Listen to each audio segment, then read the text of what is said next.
नीलाद्रौ शङ्खमध्ये शतदलकमले रत्नसिंहासनस्थं सर्वालङ्कारयुक्तं नवघनरुचिरं संयुक्तविचाग्रजेन भद्राय वामपार्श्वे रथचरणयुतं ब्रह्मरुद्रेन्द्रवन्द्यं वेदानाङ्क्षारमिशं स्वजनपरिवृतं ब्रह्मदारुं स्मरामि ब्रह्मदारुं स्मरामि ब्रह्मदारुं स्मरामि। जय जगन्नाथ। जगन्नाथंकर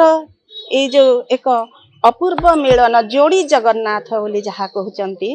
आज्ञा आम कौटी हेले शुणी नथिलु आउ जहाँ कहती जे कर्लाकोटर जो अच्छा गंटिया जो थिले जगन्नाथंकर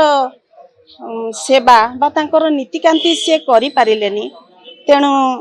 से मंदिर रे आनी तांकरी सेवा हेबो केमिति जगन्नाथ बड़ ठाकुर भल भाव पूजा पाइबे तेणु तांको एठी से देइथिले तेणु सेही दिनठू यह जोड़ी जगन्नाथ रूप में प्रसिद्धि लाभ करिछि। एही अंचल रे प्रायतः समस्ते बा उणा अधिके केही जानी थिबे नचेत प्राय केही जानी नथिले जे यह गोटे सुंदर अति आश्चर्य अलौकिक एक दृश्य जे गोटे रथरे दुई दुईटा जगन्नाथ सीए तो जणे किंतु तांकर स्वरूप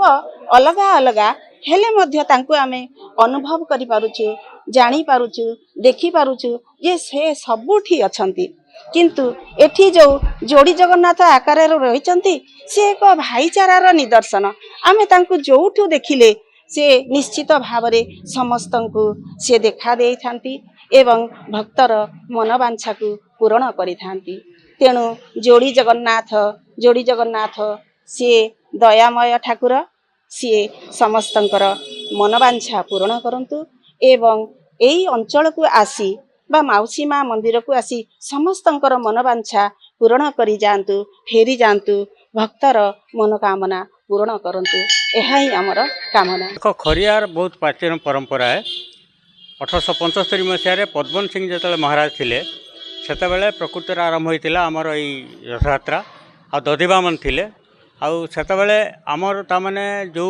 मंदिर मानक पूजा पाऊले जगन्नाथ जो विभिन्न अवतार रही विभिन्न पार्श्वपक्षी रही तेणु दधिबामन रहिले बामन रूप से पूजा पाइले सेठी एवं पतित पावन पाइले पतित पावन रूप से एवं जगन्नाथ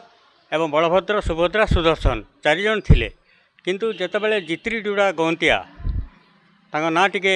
मन पड़नी जित्री डुड़ा गंतिया से पूजा करथिले पुरी आणिकी जगन्नाथ को किंतु आउ से पार्ले नहीं बोधे कौन व्यतिक्रम है तेणु से जगन्नाथ को आणिकी कौटे देवी बोली भाविले एवं आसला परे से देखिले जे राजा आर्तत्राण सिंहदेव थिले राजा तांको कहले प्रभु मु आउ जगन्नाथ को पूजा करि पारबि नहीं। राजा आर्तत्राण कहले जे ठीक अच्छे ये जगन्नाथ मंदिर रे तीन चतुर्धा मूर्ति अछंती सेठी दे दियो से पूजा पाइबे। से दिन ठू सेठी जोड़ी जगन्नाथ तामाने रूप से रहिले एवं 1915 मसीह सौभाग्य मंजरी देवी सेठी लक्ष्मी मंदिर भी साइट्रे कले तेणु आमर खरियार आम जोटा कहूँ दधिबामन मंदिर के जेहेतु नवम शताब्दीर तांत्रिक पीठ थिला किंतु परवर्ती अवस्था से जगन्नाथ रूप से आसिकी से बामन अवतार दधिबामन पूजा पाइले बरगाँव आसिकी तेणु तांकु कहगला सेटा होची बड़गुड़ी बा गुड़ी बने मंदिर आपण मैंने जानते बड़गुड़ी एवं तापरे ये है मझिया गुड़ी बा जगन्नाथ मंदिर